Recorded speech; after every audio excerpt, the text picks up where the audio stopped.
truth is the most convincing story that maps onto reality, and that's why the central narrative is falling apart. Right now in the United States, people should not be walking around with masks. We must see the central narrative for the fiction that it is. We are Americans. While elections are sometimes messy, this was a secure election. The founders began the fight for human liberty and self-governance, and it's up to us to finish the job. I'll tell you what, we are in a truth emergency right now. This is the end game.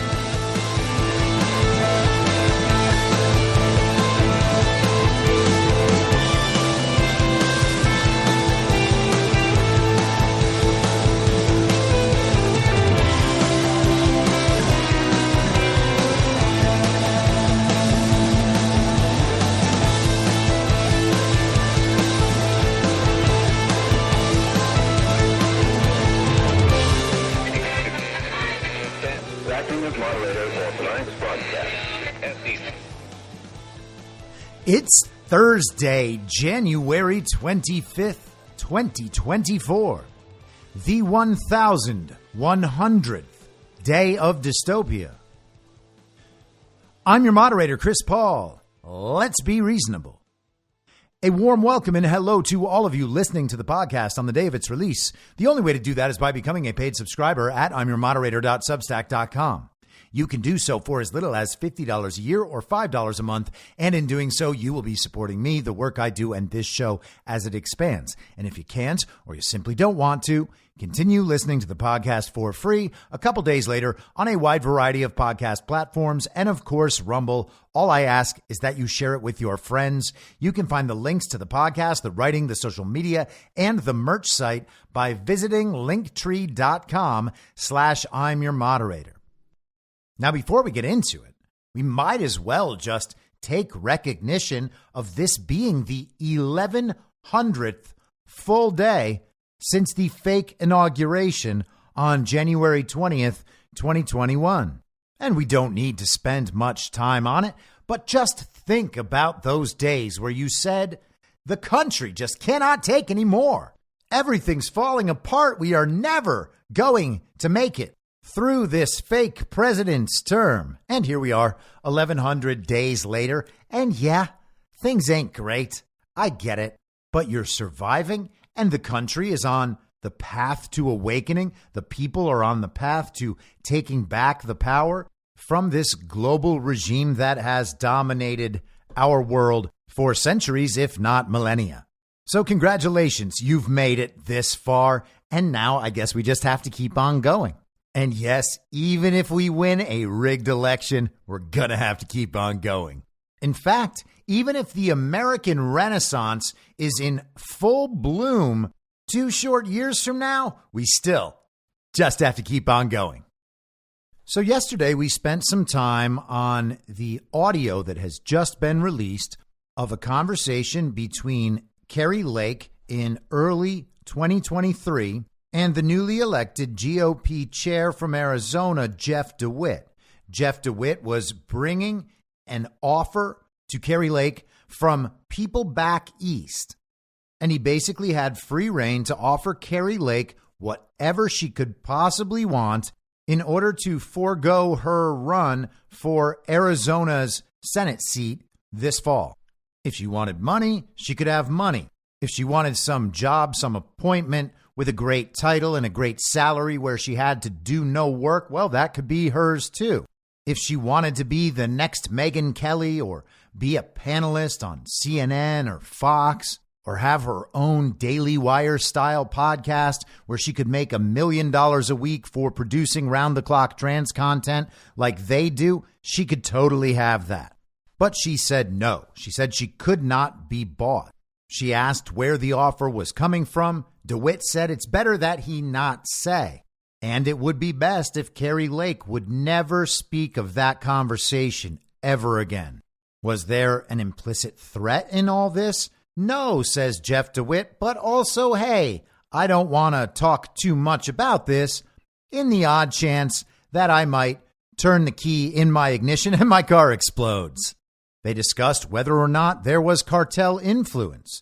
They discussed why these people back east really wanted to support Ron DeSantis and really wanted to get rid of Donald Trump. And of course, all of this was in the weeks following claims in an Arizona legislature hearing about cartel activity and their influence in corrupting Arizona political officials. So this story was sounding the alarm on many levels. It brought the whole behind-the-scenes sausage-making process out into the light so everyone can see this is how things are really done. Big money and big power back in Washington apply whatever influence and leverage they need to apply to make sure that certain disruptive people will not run for political office. This is how people who pay attention assume things work. In fact, this is how people who don't even pay that much attention assume things work. But they always assume it's only the other side doing it. It's not their people, the people they support, who would do this stuff. But besides those people, everyone else in politics is corrupt.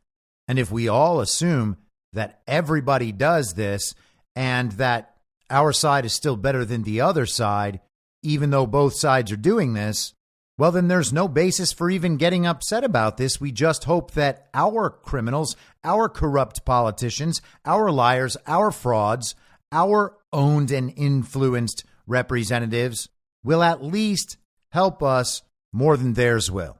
But that initial audio left a lot of questions still to be answered. We didn't know who was making the offer. A lot of people were directing their anger at Jeff DeWitt, and maybe Jeff DeWitt is thoroughly corrupt. I don't know Jeff DeWitt. People I know who know Jeff DeWitt say that he's just kind of a normal political actor and a decent guy. I'm certainly not defending him. I don't know the man at all. But regardless of his role, he is a low-level concern. He is a messenger. He is bringing this offer. Jeff DeWitt may be a bad guy in the story, but he's not the bad guy in the story. And if we can't identify the bad guy, then we really don't have a story. All we have is audio corroborating and supporting an idea that we already assume to be true about how politics operates. I mentioned that we didn't know where the recording came from. I mentioned that the recording was made almost a year ago now. And in the last 24 hours, everything I've heard supports that. Steve Bannon implied on War Room that the recording was even more than a year old, but I think it's somewhere around a year old. It was after she had stopped running for governor, after that race was stolen, and Katie Hobbs was put into the role of fake governor in Arizona. So that means that it was post-2022 midterms, and it was pretty clearly in that period where she was considering whether or not she would run for Arizona's Senate seat in 2024. We don't know who was responsible for the recording or what method of recording was used. We don't know whether neither Lake nor DeWitt knew it was being recorded. We don't know whether one of them and not the other knew it was being recorded. And it's, of course, possible that both of them knew it was being recorded. Again, DeWitt seems to be out there as a free man. Kari Lake pressured him to resign from his position as Arizona GOP chair. He did that yesterday in the afternoon. And then Kari Lake announced that she would be going live on Rumble in the evening to answer some more questions about this newly released audio of the conversation between her and Jeff DeWitt. And so I tuned in and watched her live on Rumble. One of her aides was fielding questions, and she was answering those questions on the feed. And she seemed to imply a couple of times that that audio was actually from a video. She said a few times that she had gone back and watched it. And there are various points in interviews over the last couple of days where she has said it's video rather than audio. Now, that is a very small detail. But if this exchange was recorded on video, we're talking about an entirely different circumstance than the one I think most people are imagining with this exchange. So some of those key questions are still unanswered. But before Kari Lake went live in the evening, Michael Patrick Leahy appeared on War Room in the afternoon. Now, if you're not familiar with Michael Patrick Leahy, he is the CEO and editor-in-chief of Star News digital media. And so they have a bunch of regional news outlets, new websites popping up over the last few years featuring more traditional style reporting, but existing outside of that corporate propaganda media influence. They have like the Tennessee Star, the Arizona Sun-Times, Georgia Star News. And they have outlets now in about 15 states. You would have to assume they're probably going to get to all 50 at some point. But Leahy seems to be building out a pretty substantial reporting network. So he went on War Room in the afternoon yesterday and told Steve Bannon this. Jeff DeWitt has resigned, and I think Kari Lake is going to have 8 p.m. Eastern, a Rumble press conference to talk about the latest developments. But sources have told us that the message came from the National Republican Senatorial Committee, which is, as you know, controlled by Mitch McConnell, and Senator Steve Daines of Montana is the senator in charge of that. We, yesterday, when we got this information, which we believe to be credible from a credible source, but we sent requests. Our great reporter in Arizona, the Arizona Sun-Times, Rachel Alexander, sent a request to both Steve Daines and the political director at the NRSC if they would confirm or deny that the message originated from them in March of 2023. In other words, hey, Kari, don't run for the Senate. We'll give you some money or a big job. Neither of those people responded to us, but Daines just a couple hours ago talked to an NBC reporter and issued, it's right at ArizonaSunTimes.com, and issued basically what you could call a non-denial denial. He didn't address the issue of whether they originated the message. What he said was, I just heard that report, and I didn't know anything about that report. We were talking about the report of the leaked audio in which the message was delivered. So we're going, and he's not responded to us. Steve, you and I have been doing this long enough to know that if there's a major figure that you ask a question and they don't respond to you in 24 hours, there's a reason. And my suspicion is that our source is probably correct. Hang on for 1 second. For those of you keeping score at home, Michael Patrick Leahy just dropped a bomb, okay? Because he said, hey, reliable sources are telling us it came from the NRSC, which would make perfect sense if you listen to DeWitt. They're trying to get her out of the Senate race because they were freaked out at the time, given her gubernatorial run, that she was not their kind of person. And she was not a globalist. She was not part of the Bush faction. She didn't, she went to war with the McCains. The NRSC would be the natural home, and Mitch McConnell, as we know, started for at least the first year or the first year and a half. So now you have your bad guy, potentially. Your bad guy is Mitch McConnell. And then, of course, Steve Daines. They're talking about the National Republican Senatorial Committee. This is a campaign committee. They raise money for GOP senatorial candidates. Their goal, ostensibly, is to reelect Republican incumbents and promote new Republican Senate candidates. And the way they accomplish that goal is by taking money and then distributing money. Steve Daines of Montana, as he mentioned, is the current chair. Now let's think back to those 2022 midterms. We were told that MAGA is what cost Republicans that midterm election. We got big wins from Ron DeSantis, Brian Kemp, and Greg Abbott.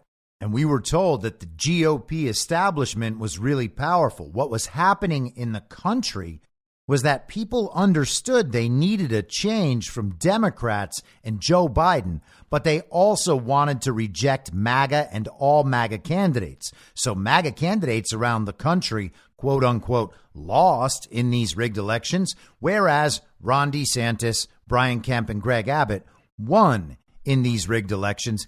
And then we were immediately told, hey, the elections aren't rigged in these states. And the proof that the elections aren't rigged is because people with little R's next to their name won. Just like when Glenn Youngkin, quote unquote, won in Virginia in 2021.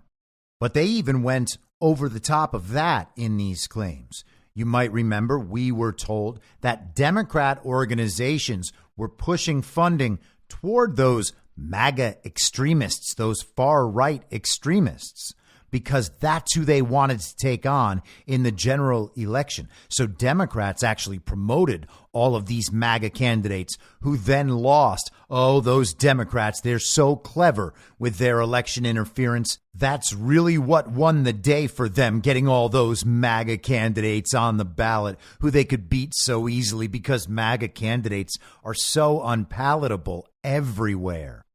And then, of course, conservative incorporated media, the GOP elite and establishment, these normie candidates, Ron DeSantis supporters in droves, all agreed with the uniparty left media that MAGA candidates were the problem. They agreed that their uniparty left-controlled opposition outsmarted them in the primaries by funding those MAGA candidates. They wanted all of us to know that these MAGA candidates should have never been nominated. But because MAGA went out and defied the GOP elite and establishment, then it was up to them to prove a lesson to MAGA and agree with the uniparty left that our elections are not rigged at all. MAGA is actually the problem. And just like they did 2 years prior, supporting the legitimacy of Joe Biden as the winner of the 2020 election, they adopted all of the central narrative about the 2022 midterms and spread it everywhere. The Daily Wire, Town Hall, The Blaze, all of the Ron DeSantis supporting outlets. And of course, all of the neocon outlets like Commentary and National Review and Fox News. Everyone agreed that the elections are free and fair, safe and secure, and that the reported results accurately reflect the will and intent of the American voter. And they agreed that MAGA was the problem. And the only solution was to get rid of Donald Trump and all MAGA candidates. Everyone happily participated in that narrative. It was one of those moments when the uniparty left and the uniparty right completely agreed about something. Donald Trump is bad. MAGA is bad, and it's all their fault. So a few Democrat fundraising groups were able to get MAGA candidates through in the primaries, knowing that there was no way they were going to, quote unquote, win a rigged election in the general. And how did they know that those MAGA candidates wouldn't win the rigged elections in the midterms? Well, who do you think's rigging them? And if you're a still sleeping standard issue uniparty right villager, you would say, oh, the Democrats are rigging them. Oh, really? So do the Republicans know that the Democrats are rigging? Or are you, my fine villager friend, the only person who has seen through this charade? And if, my fair villager, you have seen through the charade, why are you still delegating your power and authority to people who haven't? These questions should be asked because that GOP establishment, well, those are the people telling you that these elections are free and fair, safe and secure, and that the reported results accurately reflect the will and intent of the American voter. Isn't it about time to wonder whether or not they're lying to you? And if they are lying to you, doesn't that mean they're participating in the system? Isn't it just a little strange that they keep telling you all these elections are legitimate, even though all the evidence suggests that they're not? And just a quick tangent, is everyone ready for these next 9 months as all of the people who have told you that elections are not stolen and cannot be stolen begin to come back and tell you, oh, yeah, well, you know what? It turns out they are stolen, but we just found out about that right now. There was no evidence before. Now the evidence is out. Now the evidence is clear. And what we need to do is make sure that we win this next rigged election. That is what we are going to get from the GOP establishment media as this year progresses. And it will be up to people in MAGA to decide whether or not they can let go of their deep bonds with the characters on television. I just can't imagine my life without Ben Shapiro telling me how the world is. I'm just not the sort of person who feels confident disagreeing with Tucker Carlson. I mean, he knows everything. He's probably the best person who ever existed. Sooner or later, we have to see the uniparty right for what it is, and we have to question the people we think are on our side. That is, unless we simply don't care about the awakening and all we want is a society where our liars and our criminals and our corrupt politicians are the ones said to be in control rather than theirs. I mean, if that's what people want, then just switch the TV channel to the one that tells you that's how things are. They will market every possible version of the story to you to keep you believing the story. If anything can prevent this awakening from occurring, it would be people who are already awakened going back to sleep once the television tells them they've won. But let's get back to the uniparty right establishment and the National Republican Senatorial Committee. This is from November 16th, 2022, just 8 days after the 2022 midterms. Some Republican senators call for evaluation of NRSC's spending decisions. A growing number of Senate Republicans are calling for a reassessment of the National Republican Senatorial Committee's spending decisions after the party failed to take back the majority in 2022 despite a favorable national political environment. The NRSC and the Senate Leadership Fund, the Mitch McConnell-aligned super PAC, have sparred for months over the quality of various candidates and when, where, and how to spend resources. Utah Senator Mitt Romney said Wednesday that he has not called for an audit of the NRSC, but he would like to see an evaluation of its initiatives, investments, fundraising, and payments to political consultants. How did various aspects of fundraising go? He asked. How much was paid to various consultants, and did they do the job we wanted them to do? Asked if he was concerned about any potential wrongdoing, Romney said no. Republican Senator Rick Scott, the NRSC chair, said in a statement that the Senate GOP campaign arm is more than happy to discuss its spending with senators. Politico first reported that a couple of lawmakers, Marsha Blackburn and Tom Tillis, privately called for an audit of the NRSC on Tuesday. Missouri Senator Josh Hawley said there was a distinct change in tone from members at the Senate GOP's closed-door meeting on Wednesday. Senators backed off of that today, said Hawley. I don't know if there was a little indigestion about that. But let's go back a little further. This is the New York Times from February 13th, 2022. The headline is, Inside McConnell's Campaign to Take Back the Senate and Thwart Trump. Senator Mitch McConnell is working furiously to bring allies to Washington who will buck Donald J. Trump. It's not going according to plan. And I'm not going to go through the entire article, but it's worth sharing a bit of this.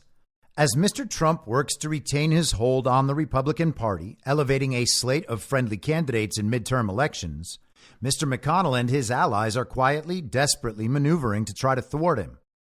The loose alliance, which was once thought of as the GOP establishment, for months has been engaged in a high-stakes candidate recruitment campaign full of phone calls, meetings, polling memos, and promises of millions of dollars. It's all aimed at recapturing the Senate majority, but the election also represents what could be Republicans' last chance to reverse the spread of Trumpism before it fully consumes their party. Mr. McConnell for years pushed Mr. Trump's agenda and only rarely opposed him in public. But the message that he delivers privately now is unsparing, if debatable. Mr. Trump is losing political altitude and need not be feared in a primary, he has told Mr. Ducey in repeated phone calls, as the Senate leader's lieutenants share polling data they argue proves it. In conversations with senators and would-be senators, Mr. McConnell is blunt about the damage he believes Mr. Trump has done to the GOP, according to those who have spoken to him. Privately, he has declared he won't let unelectable, quote-unquote, goofballs win Republican primaries. So Mitch McConnell's goal of preventing MAGA candidates for running for the Senate in the 2022 midterms was no secret to anybody. And if you're an establishment Republican, you actually cheered this campaign on.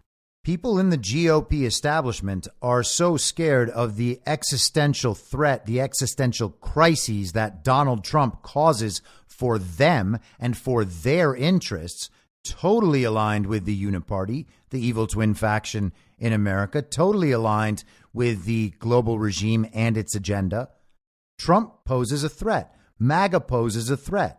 They want all of that gone. And because they can't just come out and say these people pose a threat to our interests, to our power, to our status, to our wealth, and to our way of doing business, they instead say that MAGA candidates can't win. And then they do everything they can to prove that to America First voters so that America First voters will get scared of not having people with little R's next to their name in illegitimate office and will simply revert to complying with the GOP establishment and meeting all of their demands. This is just yet another facet of the problem of choosing these pragmatic and logistical concerns over actual principled concerns. It's a problem with focusing on who the quote unquote elected officials are and what their party affiliation is, and making sure that we have enough of our side on there rather than focusing on the fact that the elections are stolen and they've already stripped us of our voice. So it's not difficult at all to understand that the corruption that was illustrated in that released audio from the conversation between Kari Lake and Jeff DeWitt, it's not hard to understand that's actually how things go. And it's not hard to believe that Mitch McConnell and his associates in the Republican establishment could absolutely be behind an effort like that. They have already been behind an effort like that. It's not like they do this stuff in the shadows. They do it right out in the open. And they actually think they're justified in doing it.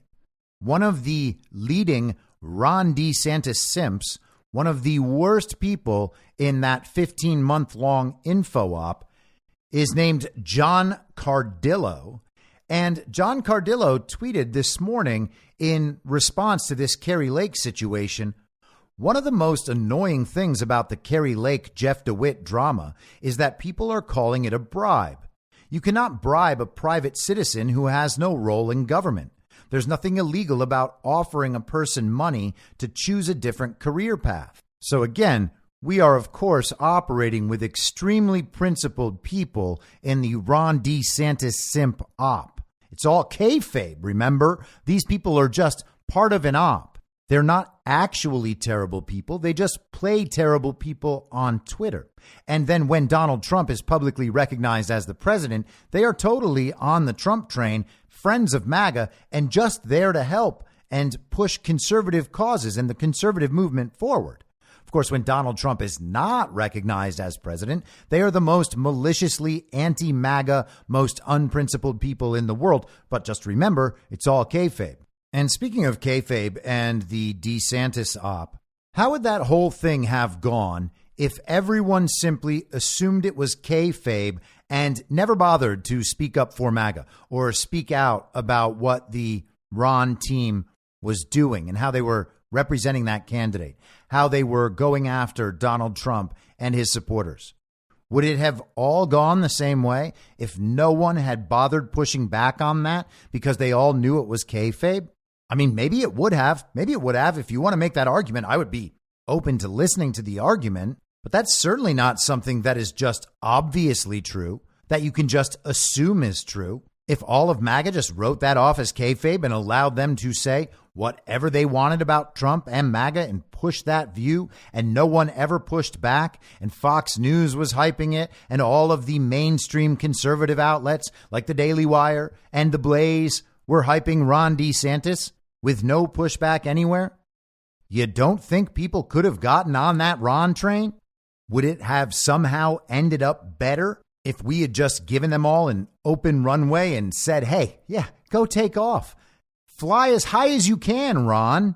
We're not worried about the fact that you are directing and targeting the hate movement at Donald Trump and his supporters. We've determined that you're a secret white hat, so just do whatever you want. And sure, if all your supporters online are the worst people to ever exist, that's no problem. It's all worth it in order to wake up the normies. That's what we're doing. We're trying to bring the normies up to speed, or at least up to speed with where public information was back in 2021. I mean, so they're 3 years behind, whatever. But let's think about this argument for a second. John Cardillo is arguing that it is not bribery to offer Kari Lake anything she wants in order to prevent her from running for political office. Because at that point, she is just a private citizen and you can only bribe someone in office. Well, let's see if there's something to that. It's a bold argument. Let's see if there's something there. So the definition of bribery, according to Wikipedia. Bribery is the offering, giving, receiving, or soliciting of any item of value to influence the actions of an official or other person in charge of a public or legal duty. With regard to governmental operations, essentially, bribery is, quote, corrupt solicitation, acceptance, or transfer of value in exchange for official action, end quote. Gifts of money or other items of value that are otherwise available to everyone on an equivalent basis and not for dishonest purposes are not bribery. Offering a discount or a refund to all purchasers is a legal rebate and is not bribery. For example, if it is legal for an employee of a public utilities commission involved in electric rate regulation to accept a rebate on electric service that reduces their cost of electricity when the rebate is available to other residential electric customers. However, giving a discount specifically to that employee to influence them to look favorably on the electric utilities rate increase applications would be considered bribery. A bribe is an illegal or unethical gift or lobbying effort bestowed to influence the recipient's conduct. It may be money, goods, rights in action, property, preferment, privilege, emolument, objects of value, advantage, or merely a promise to induce or influence the action, vote, or influence of a person in an official or public capacity. So there's a lot to that definition. And upon reading that definition, I imagine John Cardillo would say all of that is fine and good, but Kari Lake is still not a public official. She was considering whether or not to run for Senate. They were offering her money to pursue a different career path. She is not a public official. Now, is Cardillo just making an argument for why this particular situation does not fit the technical definition of bribery? Or is he arguing that it should be okay from a moral, from an ethical sense, to allow this to be common practice? Because it seems like he's suggesting the second, and that would make sense considering he was a Ron DeSantis supporter. He was an incentivized part of an info op to support Ron DeSantis as president and to remove Donald Trump from the political picture. And it's possible that in the future we may find out that Ron DeSantis himself participated in some sort of incentive structure to run in the first place. John Cardillo is not the sort of person who seems to be above this sort of political wheeling and dealing. The guy wears see-through sunglasses during the day wherever he goes all the time and dresses like he shops at a mall in 2003. He's not exactly what you would consider a serious person. But let's look at what bribery means according to the U.S. Code. This is Cornell Law School, 18 U.S. Code, Section 201, bribery of public officials and witnesses. Now, to be clear, I'm not attesting to the validity of any of these laws. I'm just saying here's what it is. So they begin by explaining the definitions. The term public official means member of Congress, delegate, or resident commissioner, either before or after such official has qualified, or an officer or employee or person acting for or on behalf of the United States or any department, agency, or branch of government thereof, including the District of Columbia, in any official function, under or by authority of any such department, agency, or branch of government, or a juror. And of course, this is the federal law, so this applies to federal officials. The term person who has been selected to be a public official means any person who has been nominated or appointed to be a public official, or has been officially informed that such person will be so nominated or appointed. The term official act means any decision or action on any question, matter, cause, suit, proceeding, or controversy, which may at any time be pending, or which may by law be brought before any public official, in such official's official capacity, or in such official's place of trust or profit. Subsection B. Whoever, directly or indirectly, corruptly gives, offers, or promises anything of value to any public official or person who has been selected to be a public official, or offers or promises any public official or any person who has been selected to be a public official to give anything of value to any other person or entity with intent, A, to influence any official act, or B, to influence such public official or person who has been selected to be a public official, to commit or aid in committing or collude in or allow any fraud or make opportunity for the commission of any fraud on the United States, or to induce such public official or such person who has been selected to be a public official to do or omit to do any act in violation of the lawful duty of such official or person. So Cardillo still seems to be sort of right about the DeWitt and Kari Lake exchange, but it's possible that that's not where the bribery is occurring.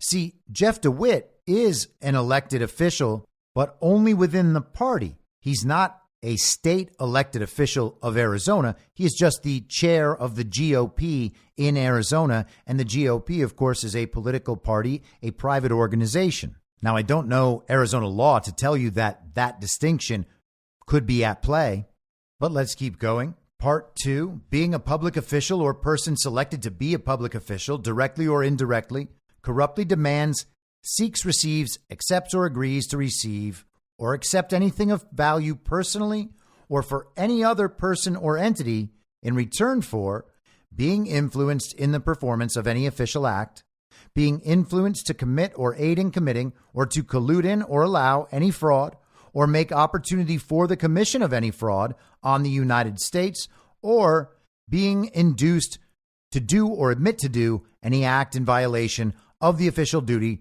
of such official or person.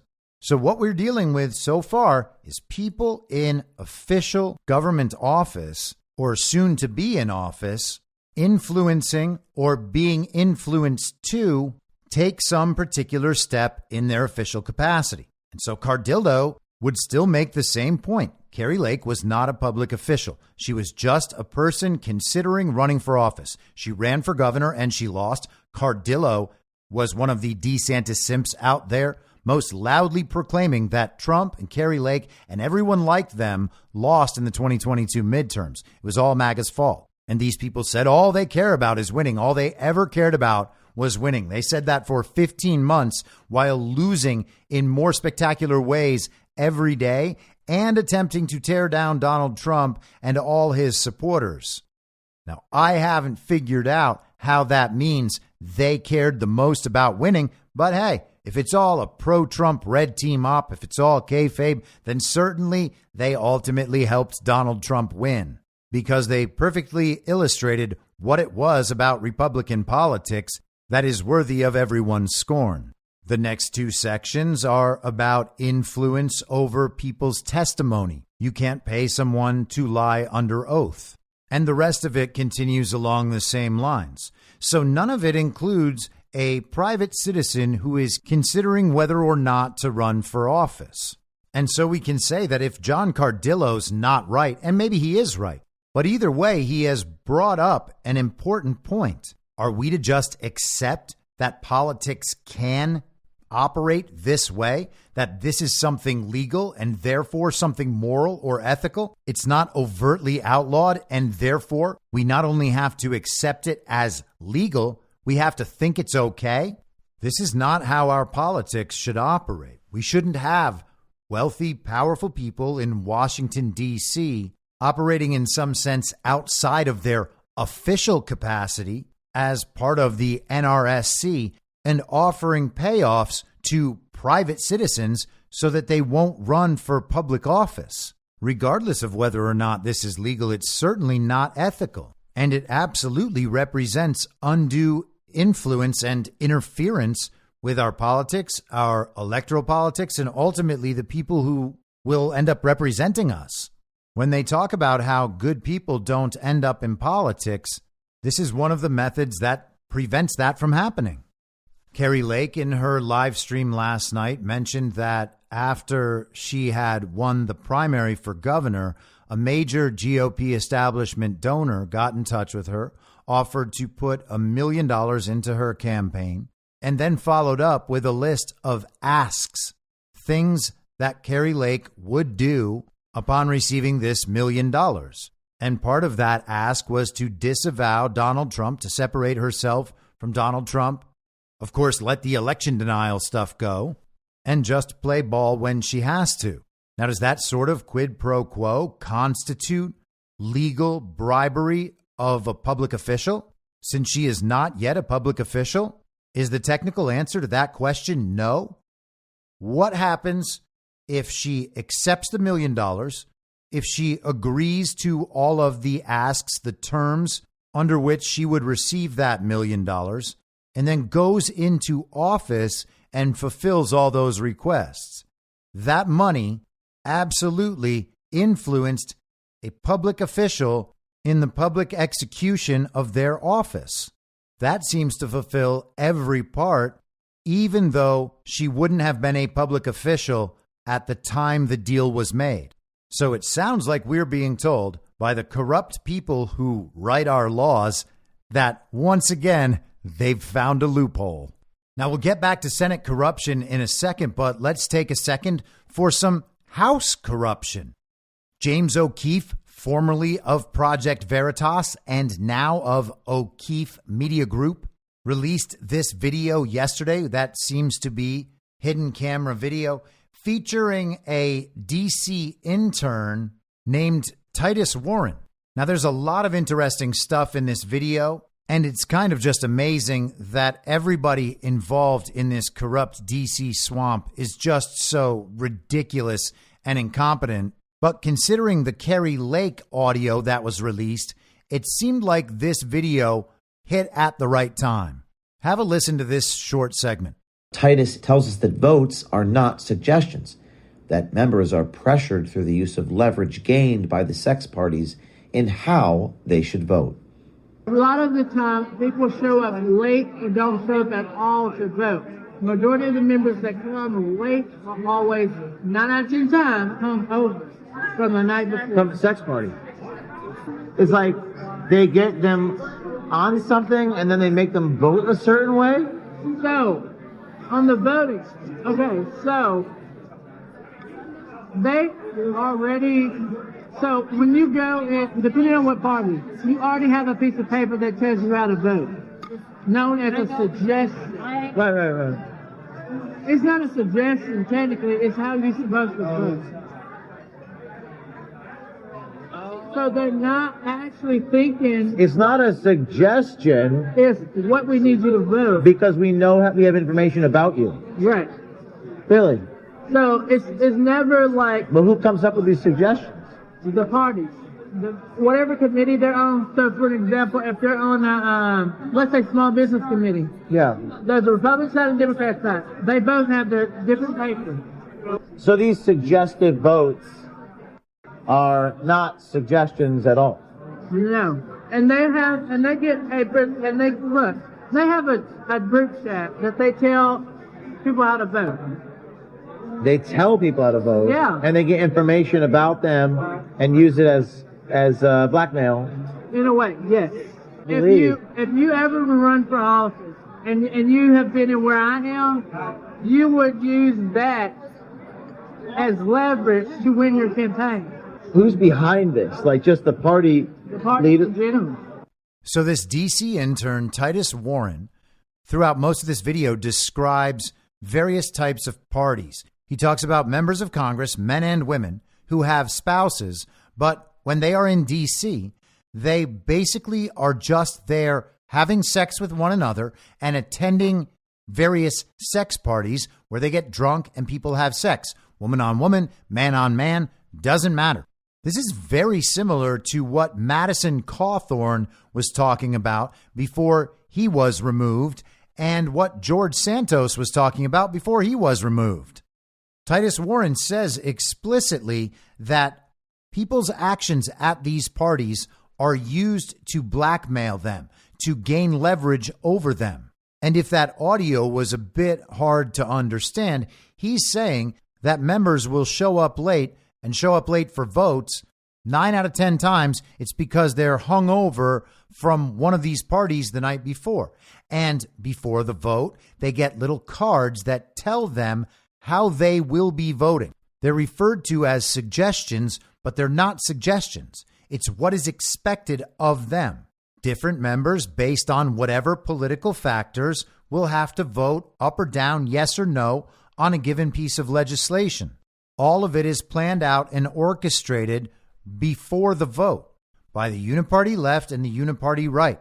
They agree. These members will vote this way on this. These members will vote the other way on this, so that they can pass all the legislation they need to pass in the way they need to pass it, and so they can control all the narratives that emerge from this corrupt dealing. Again, at no point are these people ever doing the work of the American people. They are never doing the work of the constituents. They are only doing what they are told to do by the powers that be within the global regime's evil twin faction in the United States, the Uniparty.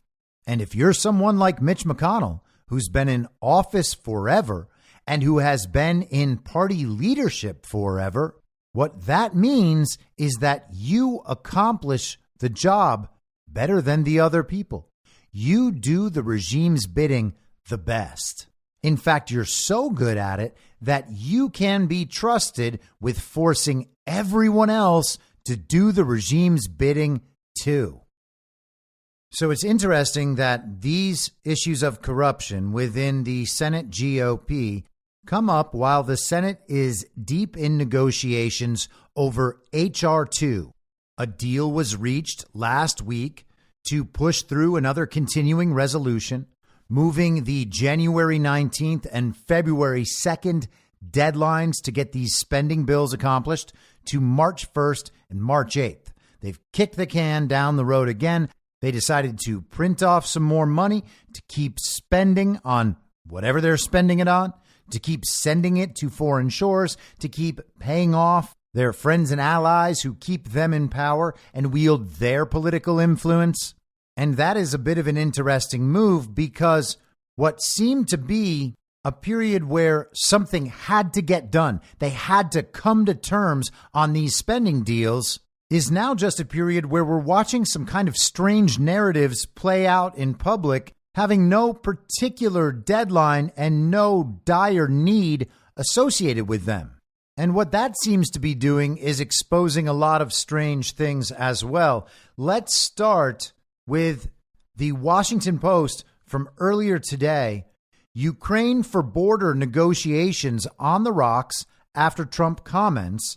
Senate Minority Leader Mitch McConnell acknowledged that reality in a private meeting Wednesday. So Mitch McConnell is in a precarious situation with these negotiations and with Ukraine funding. At the same time, he's getting heat for wielding corrupt influence behind the scenes.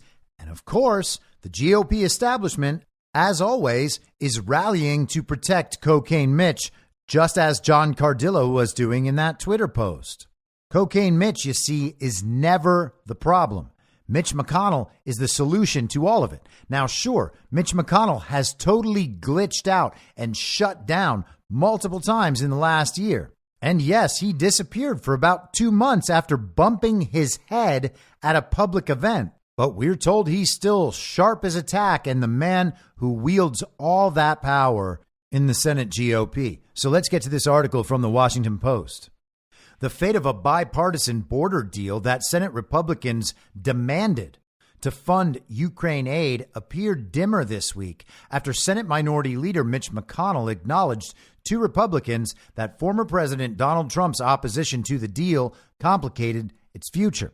See, This negotiation is supposed to be happening between these two deadlines, this January 19th and February 2nd deadline, that period of 2 weeks.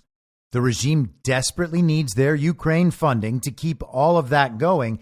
And the deal they're going to make, the way they're going to sell it to the public, is with an agreement to provide that Ukraine aid so long as the Democrats, in quotes, will agree to the Republicans' demands on how they're going to fix that situation down at the border.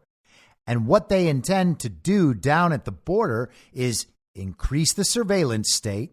They're going to increase their surveillance mechanisms they're going to use to track the biometrics of people entering across the border. They're going to use drones to monitor. They have a whole system built out, set up, planned out, ready to roll. They just want funding for that. And once they've increased the surveillance capacity down at the border, well, then shouldn't they expand it into our blue crime-infested cities? They want to reduce crime. You want to be safe. Don't you want to be safe? If you want to be safe, you're just going to have to give up a little bit more of your liberty. And hey, you don't really have it anyway. So why don't you allow the expansion of this surveillance state? We already have all your data. We already monitor everything you do. So just allow us to increase the surveillance state even further. That is what all of this is aimed at. And they're going to tell you that all of that must happen right now in order to secure the border. Later, it will just be to keep you safe from crime in your own city. But right now, they're only turning the eye of the dirty bird onto these illegal aliens crossing our southern border. And of course, they also want to add more Border Patrol agents, not to keep people out, but to process their asylum claims, even though they are not going through proper ports of entry in order to claim asylum. So more funding for technology and surveillance, and more funding and personnel to process illegal aliens at the border. These are the things Republicans say they need in order to agree with the uniparty left on their Ukraine spending requests. You got to love these hard bargains they strike. The uniparty right increases the surveillance state and increases personnel to process illegal aliens. And in return for all those goodies that the people just want so bad, they will give the uniparty left all the Ukraine spending they desire. Isn't that wonderful? The evil twin faction, the uniparty in America, the representatives of the global regime here in our country, will get everything they want, and people will come away calling this a win for Republicans after accepting scraps and crumbs because they have now been riled up into insanity over the illegal immigration problem to the point where they will accept absolutely anything. Now, is the illegal alien problem bigger now than it's been before? There is absolutely no reason to believe that. This problem has been going on for years. It's been going on for decades. We've been talking about it on this show for years. And let's be clear that I understand illegal immigration is a massive problem. It's not only a massive problem here, it's a massive problem everywhere around the world where the global regime is operating its slave trade. So I am not making any excuses about that. That said, these Republican demands do not solve the problem and aren't intended to solve the problem. The uniparty right and uniparty left operate and benefit from all of this together. They are not trying to solve a problem they caused. And when the solution to the problem they caused does not end the problem and does help them pursue other elements of their regime on behalf of global communism internationally, the trick becomes pretty obvious. The media coverage over these last few weeks has focused everyone's attention on the illegal immigration problem. Why is that happening in early 2024 in a so-called election year? Why didn't it happen last year? Why didn't it happen the year before or the year before that? It happened while Donald Trump was in office. Donald Trump was focused on the illegal alien problem. And what did they do in response? They claimed he was putting kids in cages. AOC went down there to cry. And now with the fake administration fully embracing an open borders policy, fully embracing the global slave trade, it's not till now, 3 years later, that the GOP establishment actually wants something to be done about this.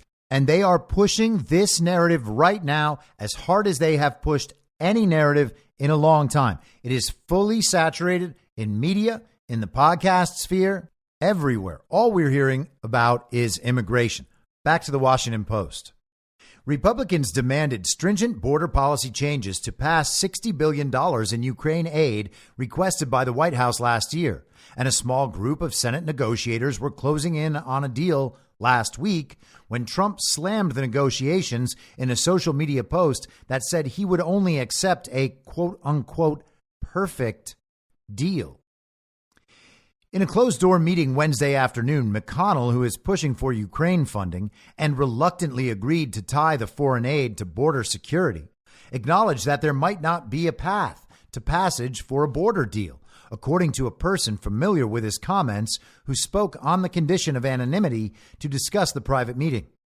McConnell's doubts were aired after a significant number of Republican senators, backed up by right-wing media, have increasingly vocalized their opposition to a border security deal before details have been released, and even as they have raised alarm bells about the influx of migrants at the border. So the Washington Post is trying to let you know that it's actually Republicans' fault this border problem isn't going to get solved. They have a problem with this bill, even though they haven't seen all the details yet, and even though they're out there everywhere complaining about illegal immigration. Negotiations were focused on making it harder for migrants to seek asylum, changes to the president's use of parole for migrants, and a mechanism to effectively close down the border on days when crossings were particularly high. The overall aid package includes military assistance for Israel, Ukraine, and Indo-Pacific nations, as well as humanitarian aid and U.S. border funds. See that? We get it all. We get to fund 2 regime proxy wars and make sure there's enough money to start funding a third one whenever we need to begin money laundering in an attempt to pretend to save Taiwan. Negotiations are ongoing, McConnell told reporters Thursday morning, but optimism is low that border legislation can advance now that the Republican leader has expressed his doubts about its chances. Leadership has started discussing dropping the border security portion of the aid package and moving forward with a supplemental funding bill that would include aid to Ukraine, Israel, and the Indo-Pacific, according to 3 people familiar with the discussions. So you see that? They're just going to focus on funding these 3 foreign wars and not worry about the border thing. Their BS bipartisan approach didn't work. It's been rejected by Donald Trump. So now all of this is Donald Trump's fault. Maybe they can even make Trump the villain about the border stuff.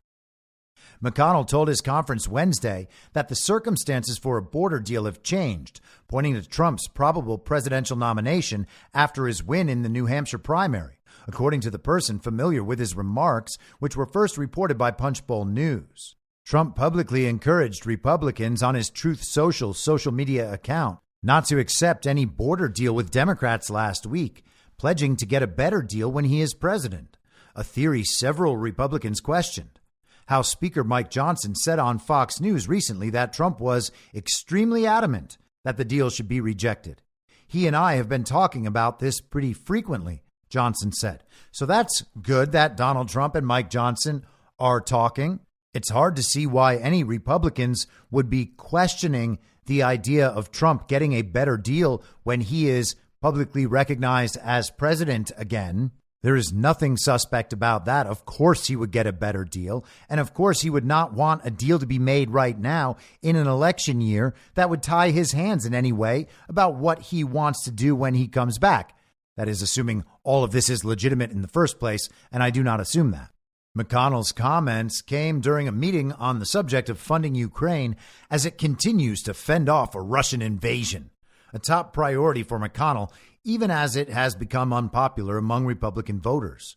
Several GOP senators have argued against continuing to send U.S. aid to the embattled country. Isn't that amazing that the Republican leadership can know that Republican voters don't want them to do the thing they want to do, and they're going to go ahead and do it anyway?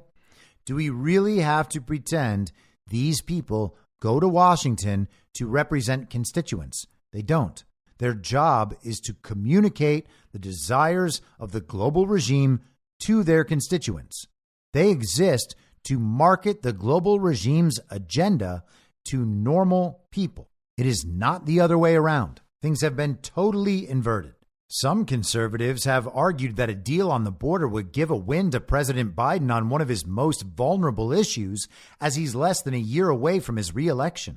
Republican defenders of the negotiations pointed out that, if passed, the deal would represent the first time in decades that any negotiations over border security didn't include Democrat demands to provide citizenship or legal residency to undocumented immigrants living in the United States, such as the DREAM Act. The article closes with a quote from Mitt Romney. "I think the border is a very important issue for Donald Trump. And the fact that he would communicate to Republican senators and congresspeople that he doesn't want us to solve the border problem because he wants to blame Biden for it is really appalling." And how about that for leaders of the Republican Party?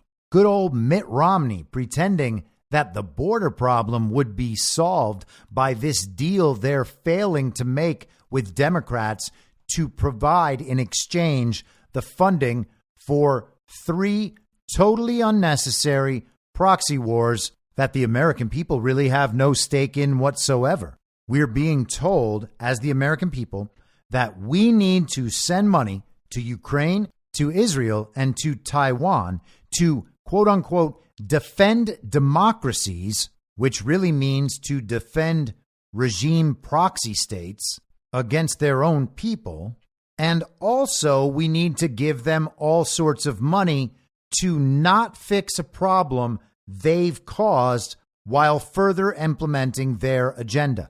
So they win in every aspect, the people lose in every aspect, and in every aspect, more money is printed, and the indentured servitude of the American people and generations of their offspring is extended even further. And let's just have a look at this article from the Associated Press.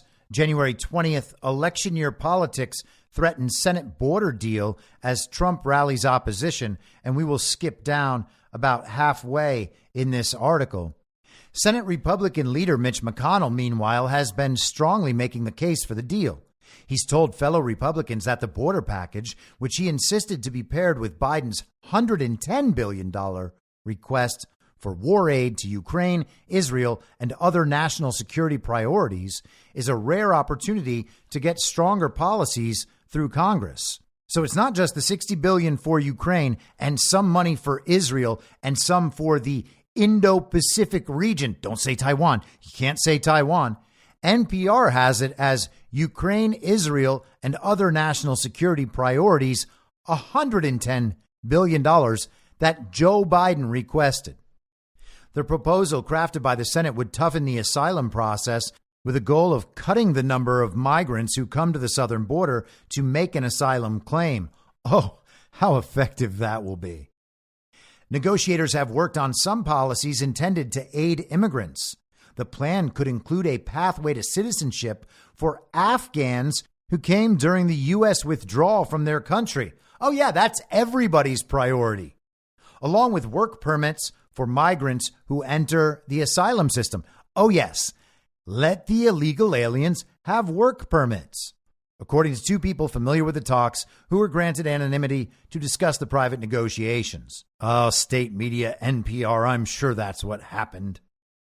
But the package will mostly leave out broad immigration changes like protections for immigrants who entered the U.S. illegally as children that have been foundational in previous Senate bills. And they have a quote from Senator James Lankford of Oklahoma, who is coming to be seen as one of the real clowns in this process. He said, "It will be by far the most conservative border security bill in 4 decades.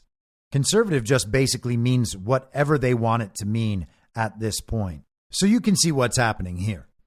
The uniparty right establishment is fully aligned with the uniparty left on wanting funding for Ukraine, for Israel, and for Taiwan. And since they know they can't come out and tell Republican voters any of that in an election year, they have to pretend they're going to get something in return for giving Joe Biden, in quotes, $110 billion to give to foreign countries.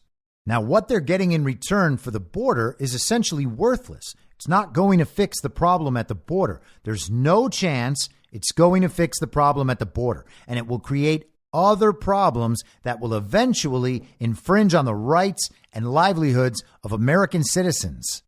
It's not a solution. It's not nearly good enough, and you can't bring that to Republican voters in an election year either, unless you can figure out a way to convince Republican voters that this is a solution to all of their problems. Or if you can convince them that it's sort of a solution, but anything at all is better than nothing because we need something based on the problem being so bad. Now, how do you shift that leverage point? Well, you convince them all that the problem really is far worse than they could have ever possibly imagined.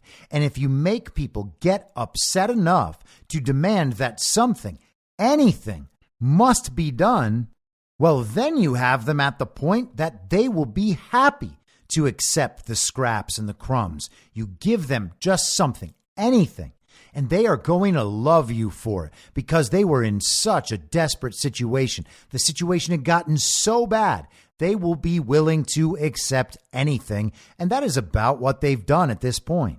We have people out there who believe that the illegal alien problem right now in this moment is the worst it has ever been. They ignored it for years. Their representatives ignored it for years. Their media ignored it for years. But right now, it's really, really bad. And right now is the only moment we could ever solve it. Therefore, we have to agree to these negotiations. We can accept the Senate's terms, even though it does absolutely nothing for us except extend our indentured servitude. We can accept their terms because the problem is just that bad. We are all wound up. We are all bent out of shape. We are all scared of illegal aliens and the problems that it will cause down through the generations. We will accept absolutely anything from anyone with a little R next to their name. Go out and get us a big win, Mitch. But he's not going to get us a big win. And the establishment of the party, the establishment politicians, working along with the establishment media on the uniparty right, they have gotten everyone into a frenzy so that they will accept whatever scraps and crumbs the establishment, the uniparty, the regime is willing to provide, except it's going to backfire. And it may have already backfired. In fact, it may have already backfired last week when they took that continuing resolution and pushed this second deadline out into March. Rather than being February 2nd, that deadline was moved to March 8th. So now, next Friday is not the deadline it was expected to be. We have the media and Republicans going full frenzy on this immigration thing, trying to manipulate the narrative and use it for leverage to get $110 billion for Ukraine, Israel, and Taiwan. And now there's no deadline. There's no pressure. There is no reason to make this deal, which is why Donald Trump has said, don't make a deal unless the deal's perfect.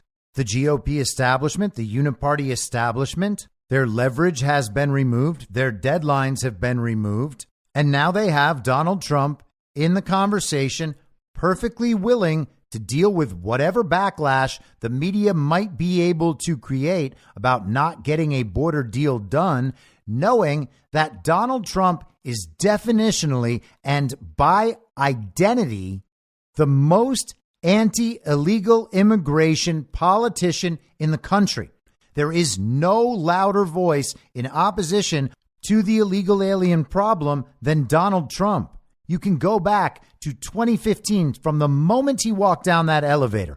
Everybody knows Donald Trump is anti-illegal immigration. He wanted to build the wall. He wanted travel bans. They spent years trying to pretend that he's racist. He got Mexico to control the border. It is part of people's understanding of Donald Trump's identity that he is anti-illegal immigration. You cannot turn around and attempt to recast Donald Trump as the problem and Donald Trump as the reason why the illegal immigration isn't being stopped and isn't being solved. It is an impossible marketing strategy. Donald Trump is a master brander. Part of Donald Trump's brand is being anti-illegal immigration. You cannot flip that around and say that Donald Trump is soft on illegal immigration compared to Mitch McConnell and James Lankford and the rest of the Uniparty, who will do anything to get funding for Ukraine, Israel, and Taiwan. This is the same reason why the Ron DeSantis people were never able to land a glove on Donald Trump when it came to COVID or when it came to the vaccines or when it came to abortion or to anything else. Donald Trump has already been identified not only by himself, but by the mainstream media as anti-illegal immigration. He was the guy who was at odds with the science and the experts about COVID. More people than would ever admit it went out and got the vaccines specifically so that they could tell other people they were not conspiracy theorists. They were not like those MAGA extremists. And people in the GOP establishment who complain, for instance, that Donald Trump allows for abortion exceptions in the cases of rape, incest, or the life of the mother, can never get past the fact that Donald Trump's the one who appointed 3 justices to the Supreme Court who ultimately overturned Roe versus Wade. They continue having to make arguments against the way they themselves have defined Donald Trump. It cannot ever work, and they don't understand it. There is no situation where that strategy is ever going to work against Donald Trump. They spent years creating a certain identity for Donald Trump, and now they are trying to go in reverse against all of that because he's not giving them what they want. Things aren't going their way. Now they need a different identity for Donald Trump, and that's not on offer. There is no chance they will be successful at this strategy at any point ever. Now, speaking of Supreme Court justices, this is from Monday in the New York Times. Supreme Court backs Biden for now in dispute with Texas over border barrier. The Supreme Court sided with the Biden administration on Monday in a dispute over a concertina wire barrier erected by Texas along the Mexican border. The justices temporarily lifted an appeals court's ruling that had generally prohibited federal officials from removing the wire. The Supreme Court's brief order gave no reasons, which is typical when the justices act on emergency applications. The vote was 5-4, with Chief Justice John Roberts and Justice Amy Coney Barrett joining the court's 3 liberal members to form a majority. The dispute is part of an escalating legal battle between Texas and the Biden administration over border security. Since 2021, Governor Greg Abbott, a third-term Republican, has mounted an aggressive multi-billion-dollar campaign to impose more stringent measures at the southern border to deter migrants from entering the country. Those include erecting concertina wire along the banks of the Rio Grande, as well as installing a barrier of buoys in the river. A 3-judge panel of the U.S. Court of Appeals for the Fifth Circuit last month limited the ability of federal Border Patrol agents to cut the wire. The panel prohibited agents from damaging or destroying or otherwise interfering with Texas's C-wire fence, while the appeal is pending, but made an exception for medical emergencies that are likely to result in, quote, serious bodily injury or death. Ken Paxton, Texas's Attorney General, sued the administration in October, saying that Border Patrol agents had unlawfully destroyed state property and thwarted the state's efforts to block migrants from crossing the border. According to the lawsuit, border agents cut the wire at least 20 times to admit aliens illegally entering Texas. Migrants have been injured by the wire, and drownings in the Rio Grande's swift currents have become more common. In court papers, Mr. Paxton argued that federal officials using bolt cutters and forklifts had destroyed parts of the barrier for no reason other than to allow migrants to enter. In the Biden administration's emergency application, Solicitor General Elizabeth B. Prelogar rejected the contention that federal officials had done anything improper. Border Patrol agents' exercise of discretion regarding the means of enabling the apprehension, inspection, and processing of non-citizens in no way suggests that they cut the wire for impermissible purposes, she wrote. So the illegitimate Biden administration is essentially arguing that Texas's actions are making it harder for the Border Patrol to do its job. And so the court said that Border Patrol was allowed to go ahead and cut that wire if they needed to. And in response, Governor Greg Abbott of Texas has essentially said, if you cut the wire, we are just going to put wire back up again. And now we find ourselves embroiled in a contest about states' rights. The United States government is obliged to guarantee a Republican form of government in the states. They're supposed to protect the states from invasion, etc. And because they are failing to do that, the argument is that the state then has the right to step up and do that itself. Greg Abbott published this statement in the form of a letter yesterday. The federal government has broken the compact between the United States and the states. The executive branch of the United States has a constitutional duty to enforce federal laws protecting states, including immigration laws on the books right now. President Biden has refused to enforce those laws and has even violated them. The result is that he has smashed records for illegal immigration. Despite having been put on notice in a series of letters, one of which I delivered to him by hand, President Biden has ignored Texas's demands that he perform his constitutional duties. He also hasn't come down to Texas to check out the border. What's with that? It's like he's not even president or something. President Biden has violated his oath to faithfully execute immigration laws enacted by Congress. Instead of prosecuting immigrants for the federal crime of illegal entry, President Biden has sent his lawyers into federal courts to sue Texas for taking action to secure the border. President Biden has instructed his agencies to ignore federal statutes that mandate the detention of illegal immigrants. The effect is to illegally allow their en masse parole into the United States. By wasting taxpayer dollars to tear open Texas's border security infrastructure, President Biden has enticed illegal immigrants away from the 28 legal entry points along this state's southern border, bridges where nobody drowns, and into the dangerous waters of the Rio Grande. Under President Biden's lawless border policies, more than 6 million illegal immigrants have crossed our southern border in just 3 years. That is more than the population of 33 different states in this country.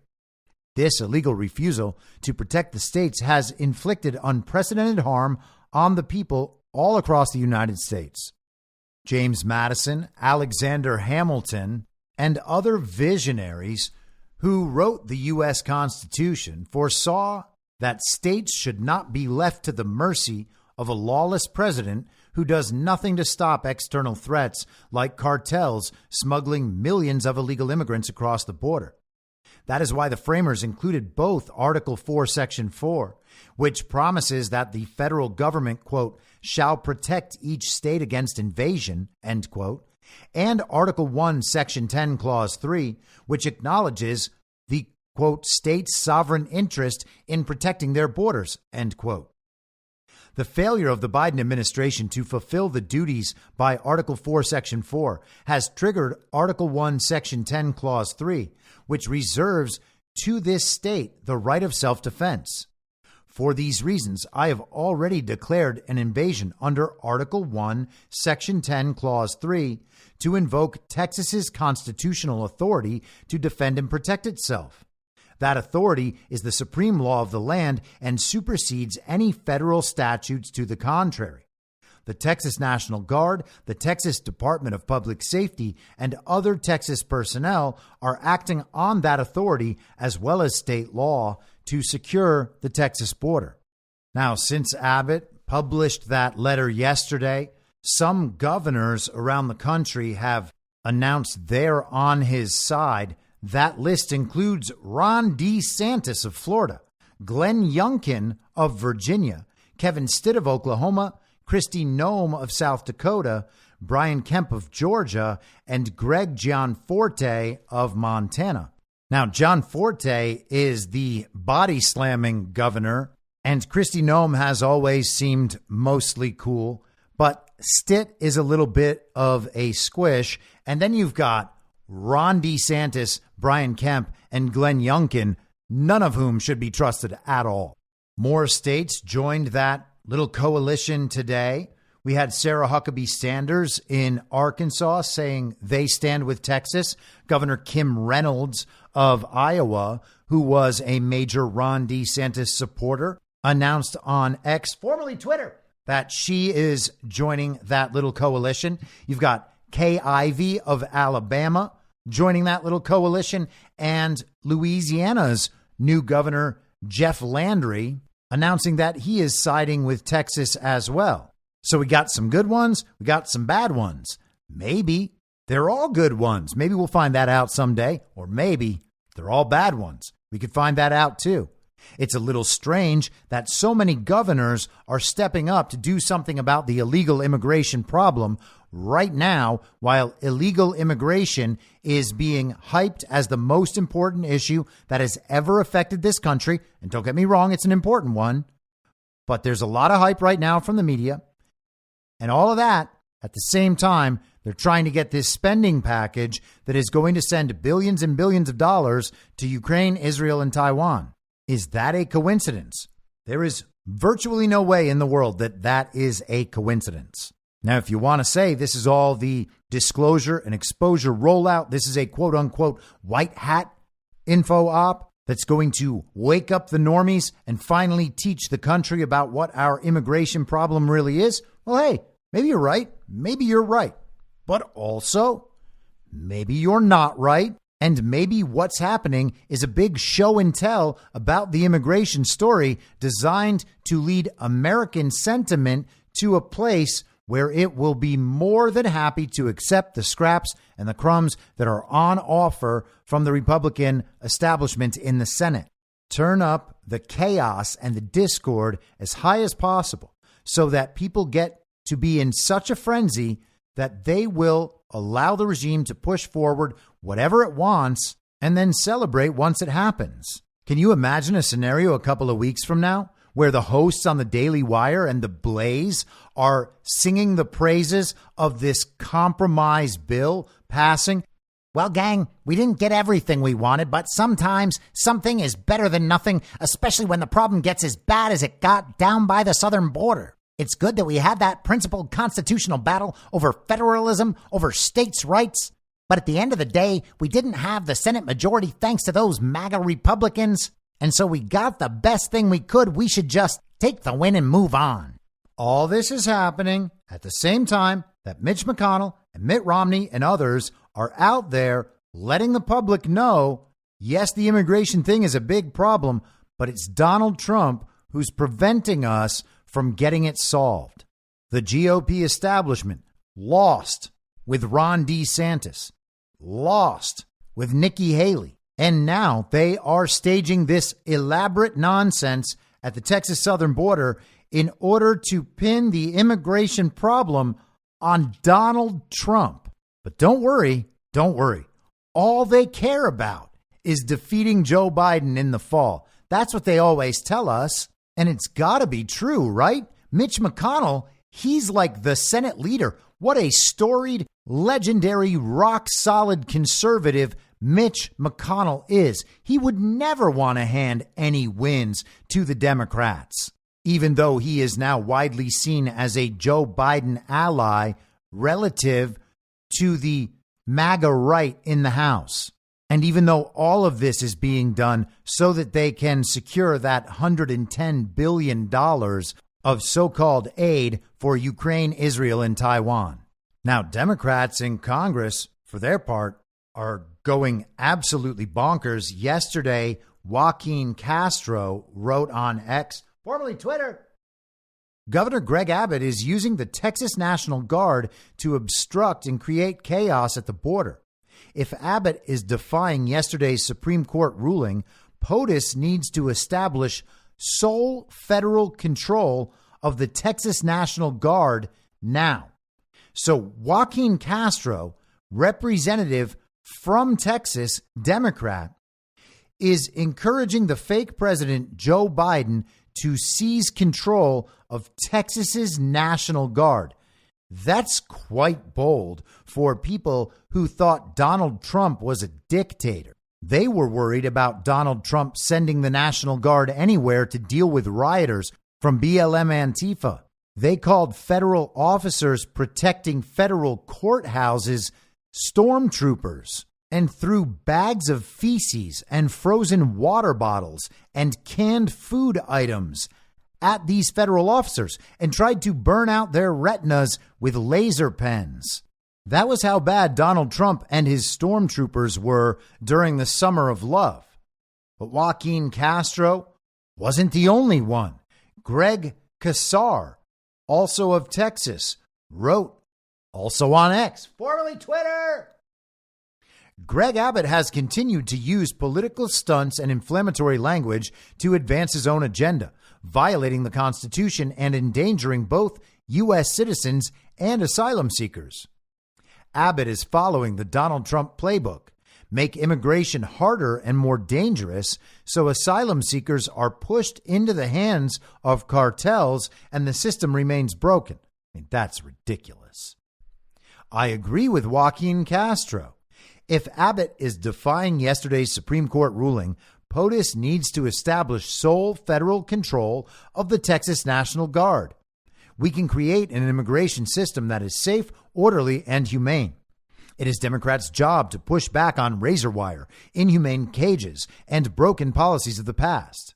It is our job to change policies like Trump-era sanctions that contribute to destabilization of Latin American economies. It is our job to ensure that America lives up to its promise for immigrants. And it's our job to check power-hungry, anti-immigrant officials who only seek to create chaos. So multiple congressmen from Texas, illegitimate as they are encouraging the similarly illegitimate fake president to seize control of Texas's National Guard. Even the unfathomable loser Beto O'Rourke weighed in, saying Abbott is using the Texas Guard to defy a Supreme Court ruling. When Governor Faubus did this in 1957, Eisenhower federalized the Arkansas Guard to ensure compliance with the law. Biden must follow this example of bold, decisive leadership to end this crisis before it gets worse. This afternoon, Donald Trump has responded on Truth Social. He writes, "When I was president, we had the most secure border in history. Joe Biden has surrendered our border and is aiding and abetting a massive invasion of millions of illegal migrants into the United States. Instead of fighting to protect our country from this onslaught, Biden is, unbelievably, fighting to tie the hands of Governor Abbott and the state of Texas so that the invasion continues unchecked. In the face of this national security, public safety, and public health catastrophe, Texas has rightly invoked the invasion clause of the Constitution and must be given full support to repel the invasion. We encourage all willing states to deploy their guards to Texas to prevent the entry of illegals and to remove them back across the border. All Americans should support the common sense measures by Texas authorities to protect the safety, security, and sovereignty of Texas. and of the American people. When I am president on day one, instead of fighting Texas, I will work hand in hand with Governor Abbott and other border states to stop the invasion, seal the border, and rapidly begin the largest domestic deportation operation in history. Those Biden has let in should not get comfortable because they will be going home. So this is getting really interesting. Are we going to have the Republican states across the nation sending their National Guard troops to the Texas border? That would potentially be rather shocking. I wonder what it is they are planning to protect against.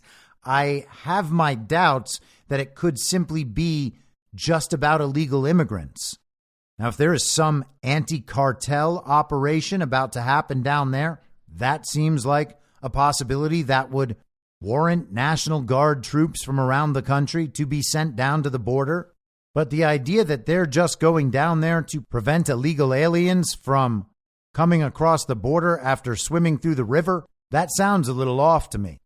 But there's one more weird wrinkle that has to be added, and that is the rallying of a brand new trucker convoy. We're all patriotic citizens and we're very, very mad about the border. So we're going to get in a convoy and drive on down there. The Gateway Pundit, among other organizations, plenty of normie conservative influencers, and a lot of people who are probably acting in good faith and just like supporting things, have been sharing these flyers and the stories about this trucker convoy called the Take Back Our Border Convoy. This is supposed to begin next Saturday, February 3rd, and they're going to have people driving from all around the country, one of them starting in Virginia Beach, and there are going to be 3 rally points: San Diego, California, Tucson, Arizona, and Eagle Pass, Texas. The convoys are going to begin on January 29th, and they're all going to reach the border on February 3rd so that they can, I guess, prevent the invasion. The flyer says, calling all truckers, bikers, law enforcement, veterans, military, elected officials, business owners, ranchers, and freedom-loving Americans, the time is now for we the people to peacefully assemble in honor of our constitutional rights, to call on our government to take action and secure our borders. Make your voices heard, America. Roll with us. And it encourages you to go to takeourborderback.com. Now, if your first thought on this isn't, oh, that sounds like a trap, or that sounds like an op, then you have not learned the lessons of these last few years. That absolutely sounds like an op. It definitely is an op. It also sounds like a trap. It may not totally be a trap, but it certainly sounds like one. I have no doubt that there will be some people who decide to participate in this event out of good faith. They want to go and express their concerns about what has been allowed to happen at our southern border. And they are right to be concerned. They are right to want to take action. The best action they could take is anything that might expose election fraud or guarantee secure elections in their local communities. But instead, they're going to become part of this op. This seems like it has all the markings of a potential new January 6th debacle. And if we see people like the Alex Joneses of the world and others who were involved in that participating in this, that's a pretty good indication. Tucker Carlson seems to be putting his weight behind this. And not only that, Tucker in the last week has interviewed Ken Paxton, who is a great AG for Texas. And I just shared his comments yesterday about election fraud. But he's the guy who was bringing the case against the illegitimate Biden regime that just got decided in favor of the illegitimate administration. Tucker has had him on. He's also had one of the Canadian truckers on. Last week, we heard that Justin Trudeau was being slapped on the wrist for doing something unreasonable and unconstitutional under the Emergency Act when he, for instance, was debanking the truckers in the Canadian trucker convoy, also an op. And then Tucker was just speaking in front of a packed stadium in Canada last night after saying over the weekend that he was coming to liberate Canada. So that's a lot of hits on Republican Senate corruption. This shoddy deal to exchange some BS notion of border security for $110 billion for foreign proxy wars, immigration as a shiny object, obvious members of info ops, Canadian trucker convoy, and now an American trucker convoy. And in the background, Donald Trump is encouraging Republican governors to actually send National Guard troops down to the border. That has the ring to me of when Donald Trump encouraged supporters to come to Washington, D.C. for January 6th, saying it will be wild. I am suggesting that, as with January 6th, there is a two-sided controlled opposition operation happening at our border, just as there was in the staged aspects of January 6th that have been exploited so dramatically, and that Donald Trump, in order to thwart the effectiveness of the op, has to seem to be doubling down on one side of that op and going along with it. And I think that we will see this play out. I do not think it is any mistake that rally, that trucker rally, to begin next Saturday was scheduled for the day after that second deadline set by Mike Johnson back at the end of 2023 for one of these appropriations bills. It was very likely that Johnson would have had to push through another CR next week, allowing for that Ukraine, Israel, Taiwan funding, with Republicans in the House and the Senate going along with this crap immigration bill, if they were to get anything at all, which would put the entire immigration narrative at a fever pitch, a perfect point to be exploited for chaos and dramatic stories, all used to further violate the rights of American citizens. This would be the justification that the illegitimate Biden administration needs to continue going after normal, patriotic American citizens, attempting to censor them, attempting to debank them, and even possibly attempting to imprison them, making use of all the methods employed in Canada by Justin Trudeau, who is absolutely Fidel Castro's son. It is undeniable. And Chrystia Freeland, who is absolutely and unequivocally the granddaughter of a Nazi propagandist. These people are executing the regime playbook that goes around and around and around again. It cycles through on slightly different timelines in different locations all around the world. Destabilization and infiltration. This whole thing, it seems to me, is a two-sided controlled opposition op, and it seems like Donald Trump is attempting to call the bluff on this. It will be interesting to see whether any of these governors actually send National Guard troops down to the border. I kind of have a feeling they won't, but either way, we are going to watch this drama play out, and we will learn some lessons about where the country's at when it comes to states' rights, federalism, and immigration. I'll be back tomorrow at the same reasonable time on the same reasonable podcast network. I don't have a network. Masks and lockdowns don't work. They lied to you about a pandemic, and Joe Biden will never be president. In my mind, that's the end game. If you're listening to this episode for free, you can support me and support the show and the work I do by signing up for a paid subscription at imyourmoderator.substack.com. You can do so for as low as $50 a year or $5 a month. Comes out to under a quarter per episode, and you'll blast right through the paywall for all of the writing. The merch store is www.cancelcouture.com, and you can find everything else by heading to Linktree, linktree.com/imyourmoderator. And I'll see you soon out on the range.